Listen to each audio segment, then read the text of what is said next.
Imagine walking into your high school as a proud member of the cheerleading team, representing your school at a national championship. You've worked countless hours perfecting routines, building team spirit, and earning your spot among the elite. But instead of celebrating your achievements, you find yourself on your hands and knees, forced to crawl like an animal, while your white teammates record the humiliation, laughing as they make you smile for a commemorative photo. This isn't a scene from a dystopian novel. This is what happened to a black cheerleader at Cumberland Valley High School in Pennsylvania in February 2024.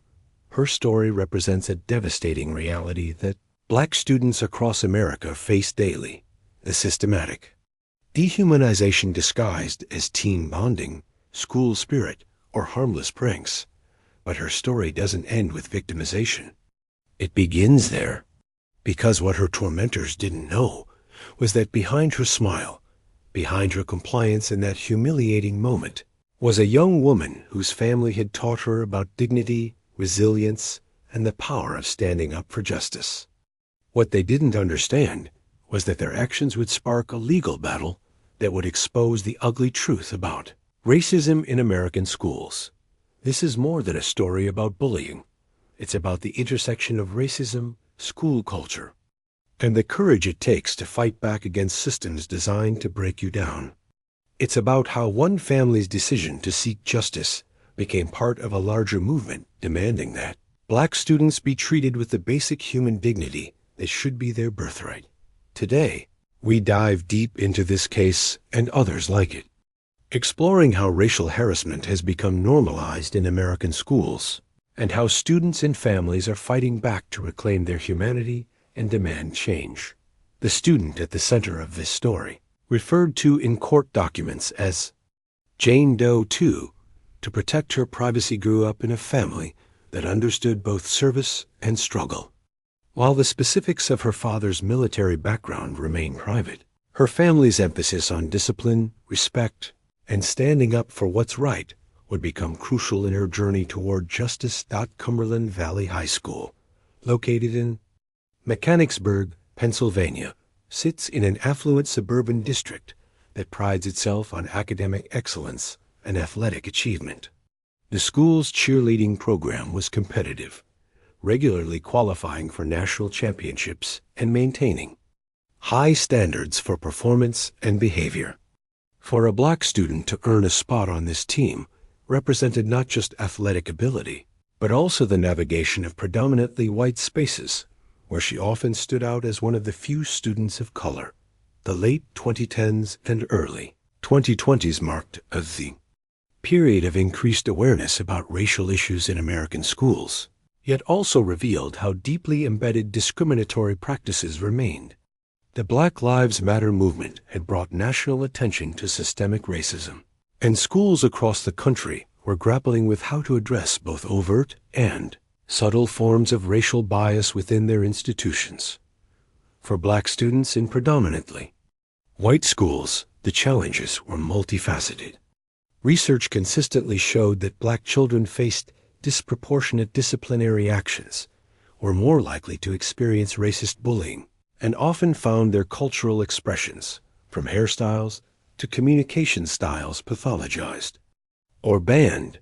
The National Association for the Advancement of Colored People Legal Defense Fund documented that 66% of black girls in majority white schools reported experiencing hair discrimination alone.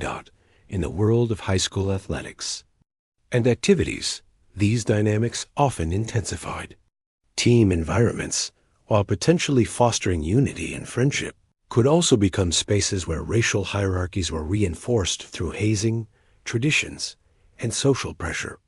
The concept of team bonding sometimes masked activities that would clearly be recognized as harassment or abuse in other contexts. Pennsylvania itself had a complex racial history. While the state was part of the Underground Railroad and played a crucial role in the abolitionist movement, it also harbored deep-seated racial tensions. Suburban districts like Cumberland Valley often prided themselves on being post-racial, while remaining largely segregated and failing to address the subtle ways racism manifested in daily interactions. For black families navigating these environments, the challenges were constant.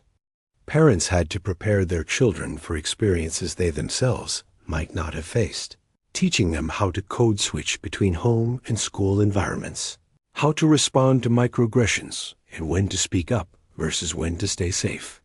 The balancing act was exhausting, wanting their children to succeed and integrate, while also maintaining their cultural identity and self-respect. The military family background that many students like, Jane Doe too, came from brought its own set of values and expectations. Military families often emphasize discipline, hierarchy, and following orders values that could be both protective and potentially problematic in civilian school settings. These families understood sacrifice, service, and fighting for what's right, but they also knew the costs of challenging systems from within. In the specific context of cheerleading, a sport carried particular cultural weight. Historically, cheerleading had been predominantly white and middle class, though it had become more diverse over time. However, the culture of many teams still reflected those historical roots, with traditions, social dynamics, and behavioral expectations that could be challenging for students of color to navigate. The 2020s also marked a period when social media made both harassment and accountability more visible. Incidents that might have remained hidden within team dynamics could now be recorded, shared, and scrutinized by broader audiences. This technological shift meant that students experiencing racism had new ways to document and expose their treatment. But it also meant that humiliating moments could be preserved and potentially circulated indefinitely. For Jane Doe, too, attending national championships should have been the pinnacle of her high school cheerleading experience. The Universal Cheerleaders Association National High School Cheerleading Championships in Florida represented the highest level of competition, bringing together the best teams from across the country. It was supposed to be a celebration of hard work, team unity, and athletic achievement. Instead, it became the setting for an incident that would expose how normalized racial dehumanization had become, even among students who claimed to be teammates and friends. The fact that this harassment occurred under the supervision of adult chaperones and was then covered up through intimidation and silence revealed the institutional nature of the problem she faced. February 2024 should have been a moment of triumph for the Cumberland Valley High School cheerleading team. They had earned their way to the Universal Cheerleaders Association National High School Cheerleading Championships at Walt Disney World in Florida, the pinnacle of high school competitive cheerleading. For Jane Doe, too, it represented years of hard work, dedication, and proof that she belonged among the elite athletes of her school. The team was staying in a hotel near the championships venue, with athletes, coaches, and parent chaperones occupying multiple rooms.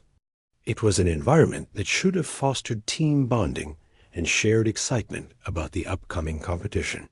The adult supervision present should have ensured that all students were safe and treated with respect. Instead, it became the setting for an incident that would reveal the normalized dehumanization that black students often face, even from those who claim to be their friends and teammates. On the evening in question, Jane Doe, too, was in her hotel room when she received a knock at her door. Standing outside were several of her white teammates, including a senior referred to in court documents as Jane Doe 3. The teammates told her they wanted her to come to their room for team bonding activities. For a younger student eager to fit in and maintain her standing on the team, this invitation likely felt both exciting and obligatory. What happened next was captured in the lawsuit filed by her family, revealing details that are as shocking for their cruelty as for how normalized such behavior had apparently become. When Jane Doe, too, arrived at her teammate's room, she found herself in a situation where peer pressure and team dynamics were weaponized against her. Jane Doe 3, the senior teammate, instructed Jane Doe 2 to get down on her hands and knees. The instruction wasn't presented as optional. It was framed as part of team bonding, as something that was expected of her if she wanted to remain part of the group. The power dynamics at play were complex. A younger student being directed by seniors, a black student being directed by white students, and all of this occurring within the context of a competitive team where social hierarchy determined everything. From position assignments to social acceptance, once on her hands and knees, Jane Doe 2 was told to crawl around the room while Jane Doe 3 walked her, as if she were an animal on a leash. The deliberate choice to make her crawl like a pet wasn't accidental. It was designed to dehumanize, to reduce a talented athlete and honor student to the level of an animal for the entertainment of her white teammates. But the cruelty didn't end there. As Jane Doe 2 crawled around the room, other teammates used their phones to record the humiliation. In an era where everything is documented and shared, this recording transformed a private moment of abuse into potential public humiliation. The knowledge that her degradation was being captured on video likely added another layer of fear and shame to an already traumatic experience. Perhaps most devastating was what happened next. Jane Doe 3 insisted that Jane Doe 2 smile for a selfie to commemorate the moment. This demand for a smile for Jane Doe to appear happy and willing in her own dehumanization represented a particularly cruel psychological manipulation. It forced her to participate in crafting a narrative that suggested she was a willing participant in her own abuse. The presence of coaches and parent chaperones in the hotel, and their awareness of what was happening, added an institutional dimension to the abuse. These were adults whose job was to supervise and protect the students in their care. Their failure to intervene, and later their active participation in covering up the incident, transformed individual cruelty into systemic failure. The immediate aftermath of the incident revealed how well-rehearsed the machinery of silence and intimidation had become. During the flight home from Florida, Jane Doe 2 found herself confronted by Ms. Pickle, one of the adult chaperones. Rather than checking on her well-being or addressing what had happened, Pickle interrogated and harassed the teenager, making it perfectly clear to her that what happened to her in Florida was not to be revealed to anyone. This intimidation by an adult authority figure added another layer of trauma to an already devastating experience. Jane Doe 2 was essentially being told that speaking about her abuse would result in further consequences, that her role was to protect the reputation of the team and the adults who had failed to protect her. The psychological impact of the entire experience was compounded by the isolation it created. Jane Doe 2 was surrounded by people who had either participated in her abuse, witnessed it without intervening, or were now actively working to silence her. The very support system that should have protected her teammates, coaches, chaperones had become the source of her trauma. What makes this incident particularly significant is how it illustrates the intersection of multiple forms of oppression. Jane Doe 2 faced racism in the form of being animalized and dehumanized. She faced gender-based harassment through the sexualized nature of the humiliation. She faced age-based power abuse through older students and adults exploiting their authority. And she faced institutional betrayal through the school's failure to protect her, and later attempts to cover up what had happened. The incident also reveals how normalized such behavior had become within the team culture. The ease with which her teammates orchestrated this abuse, the casual nature of the recording, and the expectation that she would comply all suggest that this wasn't an isolated incident, but part of a pattern of behavior that had been allowed to flourish unchecked. For Jane Doe 2's family, learning about what had happened to their daughter represented not just a personal betrayal, but a fundamental challenge to their beliefs about education, opportunity, and justice. They had entrusted their child to an institution and adults who had not only failed to protect her, but had actively participated in her abuse. The decision to come forward, knowing the potential consequences for their daughter's social standing, academic experience, and future opportunities, demonstrated enormous courage. They understood that challenging the school district would likely result in retaliation, social isolation, and intense scrutiny of their family. But they also understood that silence would enable the continuation of such abuse against other students. The incident at Cumberland Valley High School was not unique as part of a broader pattern of racial harassment in schools across America, often disguised as tradition, teen bonding, or harmless pranks. But it was also a moment when the machinery of oppression became visible, creating an opportunity for accountability and change.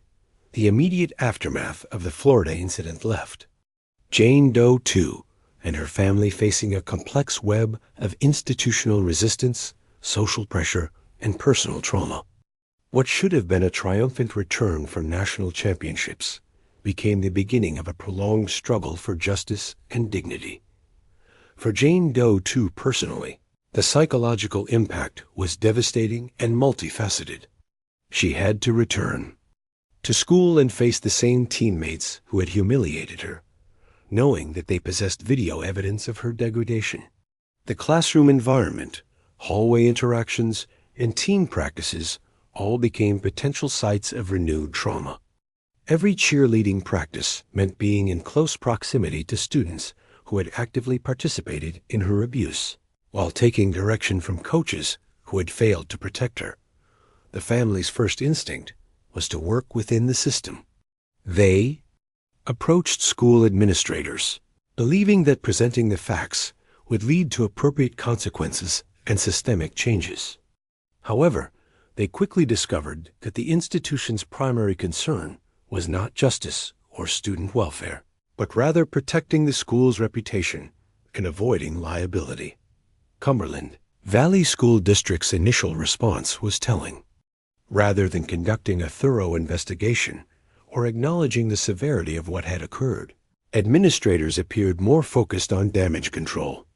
The district eventually hired an independent investigator, but this move came only after sustained pressure and seemed designed more to create legal protection than to uncover truth. The investigation process itself became another source of trauma. For the family, they were asked to relive the incident repeatedly, provide detailed accounts of their daughter's abuse, and submit to a process where their credibility was constantly questioned. The power imbalance was stark. A family with limited resources, facing an institution with extensive legal support and public relations machinery. One of the most challenging aspects of their struggle was the way the incident was reframed by those seeking to minimize its significance. The racist dehumanization was characterized as teen bonding or harmless pranks. The abuse was portrayed as consensual participation. The video evidence was dismissed as taken out of context. These reframing efforts weren't just legal strategies. They were attempts to gaslight the family and broader community into questioning what they had witnessed. The social dynamics within the school community added another layer of difficulty.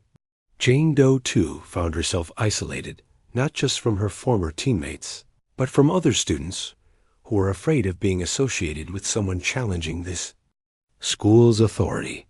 In tight-knit suburban communities, speaking out against popular programs like Championship, cheerleading teams can result in social ostracism for entire families. The family also had to navigate the complex decision of whether to involve law enforcement.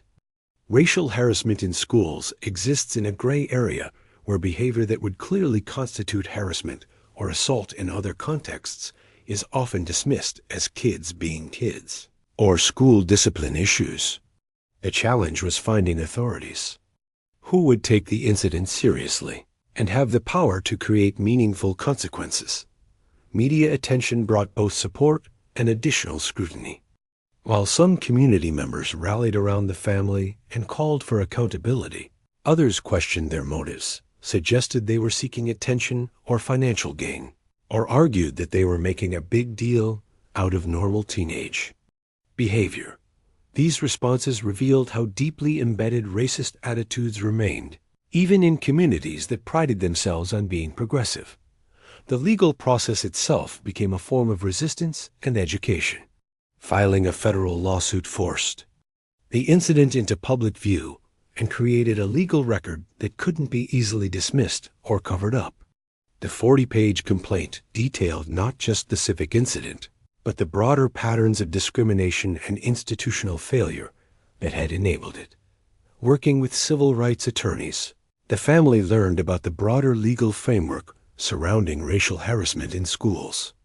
They discovered that their daughter's experience was part of a documented pattern affecting Black students across the country. This knowledge was both validating and confirming that their concerns were legitimate and part of a larger systemic issue, and overwhelming, as it revealed the scope of the problem they were challenging.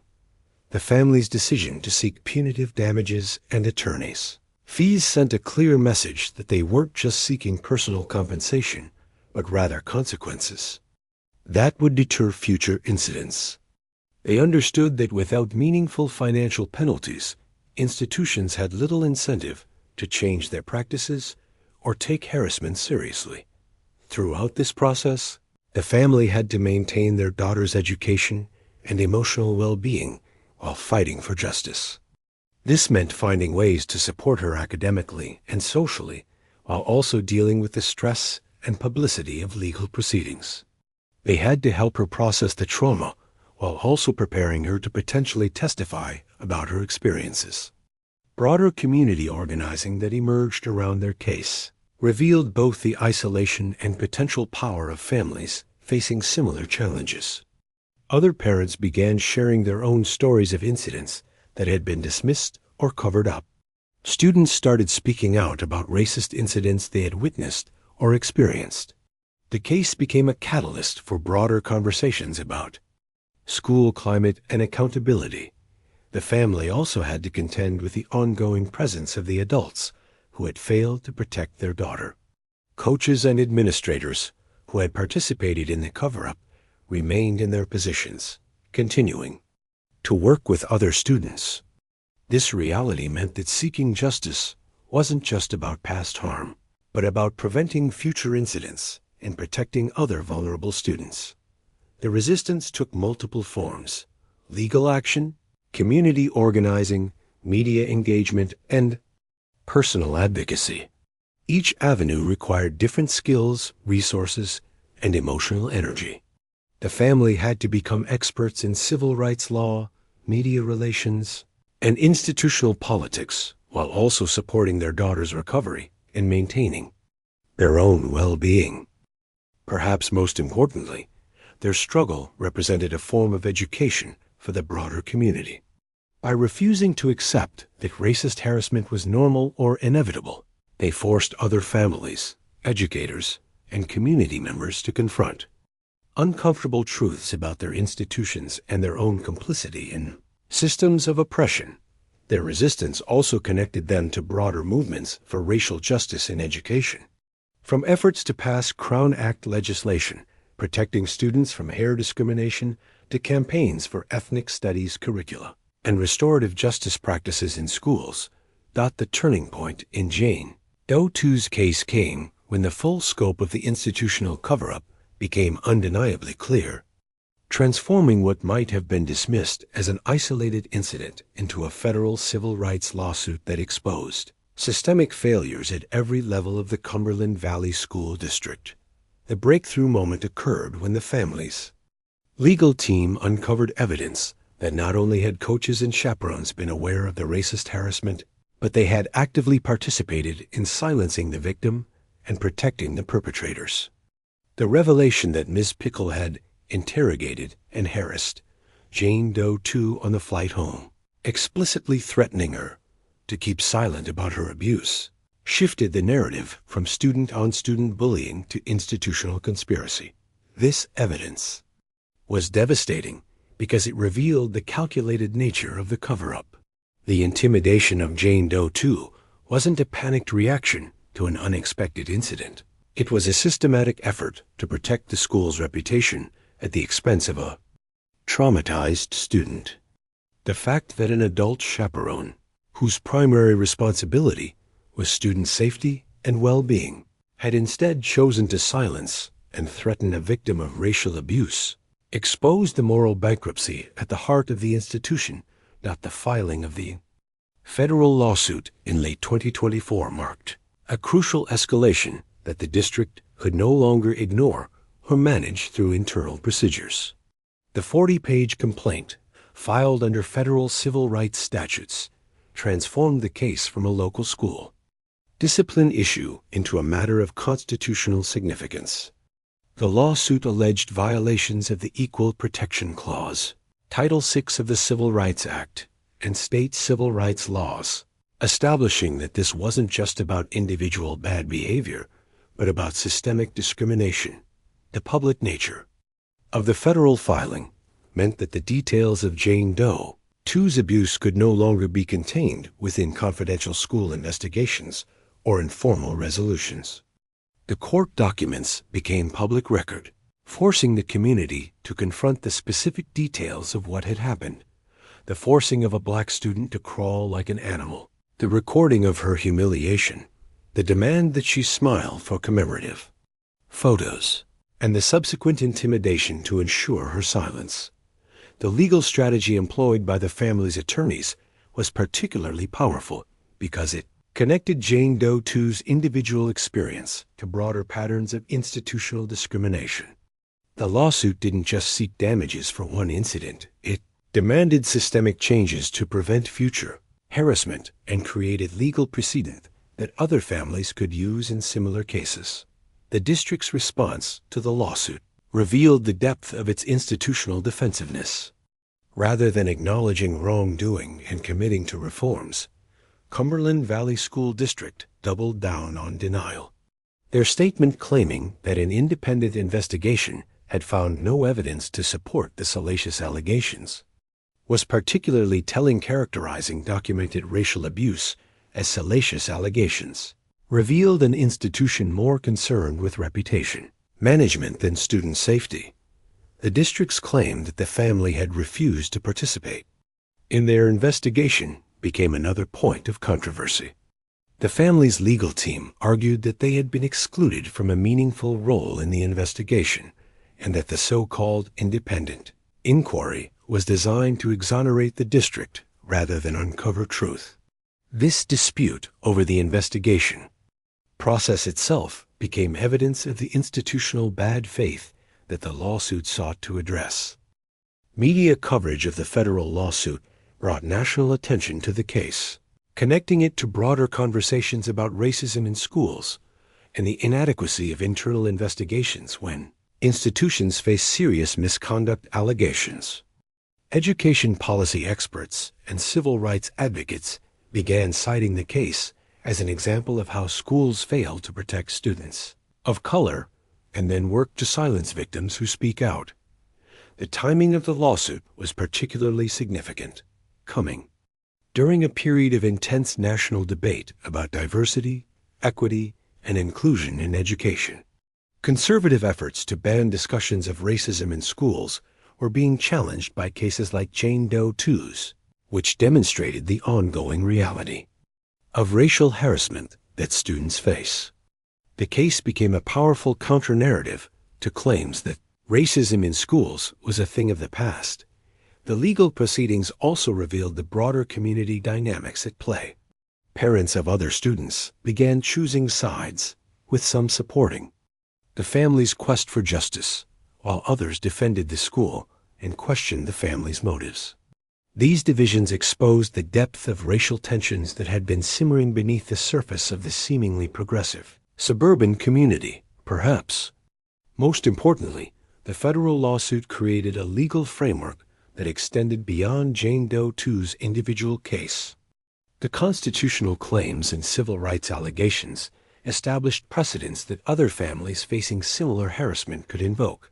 The case became part of a growing body of legal challenges to institutional racism in education. The climax wasn't just about one family's fight for justice. It was about a moment when the machinery of oppression became visible and legally vulnerable. The federal lawsuit represented a line in the sand, declaring that racist harassment would not be tolerated and that institutions failing to protect students would face serious consequences. While Jane Doe 2's federal lawsuit continues to wind through the court system, the impact of her family's courage to speak out has already created ripple effects that extend far beyond the Cumberland Valley School District. Their decision to pursue justice has contributed to a growing national conversation about racism in schools and the inadequacy of traditional approaches to addressing discrimination. The immediate institutional changes at Cumberland Valley, while limited, demonstrated that public pressure and legal action could force some level of accountability. The district's hiring of an independent investigator, regardless of its limitations, acknowledged that serious allegations required external scrutiny. Their public statements about taking discrimination seriously, however defensive in tone, created a record of institutional commitment that could be referenced in future incidents. More significantly, the case has become a powerful tool for education and advocacy. Other families facing similar harassment have cited Jane Doe 2's case in their own legal proceedings, using the detailed documentation of institutional failure as a template for challenging school district responses to racism. Civil rights organizations have incorporated the case into their training materials and policy advocacy efforts. The legal precedents being established through the federal lawsuit have implications that extend far beyond one school district. The case is helping to clarify when racist harassment rises to the level of constitutional violations and what responsibilities schools have to protect students from peer-on-peer discrimination. These legal developments are particularly important as schools across the country grapple with how to address racism while navigating political pressure to avoid discussions of race and discrimination. For Jane Doe 2 personally, the resolution remains complex and ongoing. The trauma of the original incident and the subsequent institutional betrayal cannot be easily healed through legal victories or policy changes. She has had to develop new coping strategies, find alternative sources of support, and rebuild her sense of safety and belonging in educational environments. However, her transformation from victim to advocate has been remarkable. Through her family's legal action, she has become part of a broader movement of young people who refuse to accept racism as inevitable or normal. Her case has inspired other students to speak out about their own experiences and has contributed to a growing youth movement demanding change in educational institutions. The broader community impact has been mixed but significant. While some residents have rallied around calls for greater accountability and systemic reforms, others have resisted acknowledging the depth of the problems the case revealed. This division has forced conversations about race and justice that many in the community would have preferred to avoid. The case has also contributed to evolving best practices for addressing racial harassment in schools. Education policy experts have used the Cumberland Valley case to illustrate the inadequacy of traditional anti-bullying approaches when dealing with incidents rooted in racism and structural discrimination. The case has informed discussions about trauma-informed responses, restorative justice practices, and the need for systemic rather than individual-focused interventions. National civil rights organizations have incorporated lessons from the case into their advocacy for federal legislation, strengthening protections for students facing discrimination. The detailed documentation of institutional failure has provided concrete evidence of why stronger oversight and enforcement mechanisms are necessary. The long-term impact on the Cumberland Valley cheerleading program and school culture remains to be seen. While the immediate focus has been on legal and policy responses, the deeper work of cultural transformation, changing attitudes, building inclusive environments, and preventing future incidents will take sustained effort over many years. Jane Doe 2's case has also contributed to broader conversations about the role of athletics and extracurricular activities in either, perpetuating or challenging racial hierarchies in schools. Her experience has highlighted how team environments can become spaces where discrimination flourishes under the guise of tradition and team building. Perhaps most importantly, the case has demonstrated that individual acts of courage can catalyze broader social change. Jane Doe 2's family's decision to speak out, despite the personal costs and social pressure to remain silent, has created space for other families to share their stories and demand accountability. The resolution of her case will ultimately be measured not just in legal victories or financial settlements, but in whether it contributes to creating educational environments where students like Jane Doe 2 can pursue their dreams without facing dehumanization and abuse. Her story has become part of the ongoing struggle for racial justice in education, providing both inspiration and practical tools for others facing similar challenges. Jane Doe 2's story forces us to confront an uncomfortable truth. The fight for racial equality in American education is far from over. Despite decades of civil rights progress, Black students continue to face dehumanization and harassment in institutions that claim to value diversity and inclusion. Her experience reveals how racism adapts and persists, often hiding behind traditions, team bonding, and institutional authority. The intersection of her experience with broader patterns, from hair discrimination cases to athletic harassment incidents, demonstrates that these are not isolated problems, but symptoms of systemic issues that require comprehensive solutions.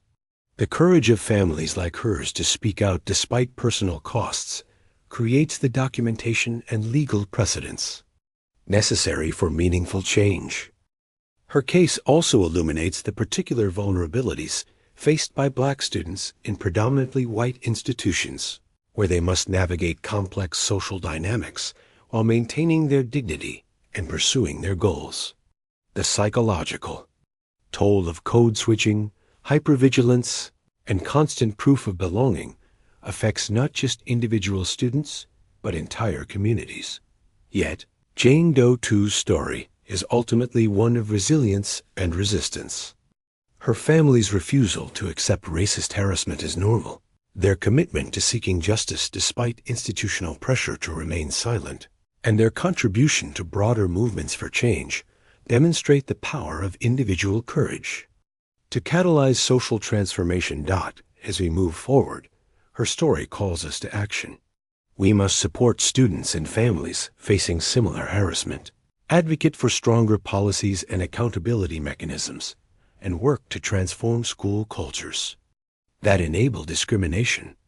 We must also recognize that this work requires sustained commitment. Legal victories and policy changes are important, but insufficient without deeper cultural transformation. Jane Doe 2's courage reminds us that justice requires both individual bravery and collective action.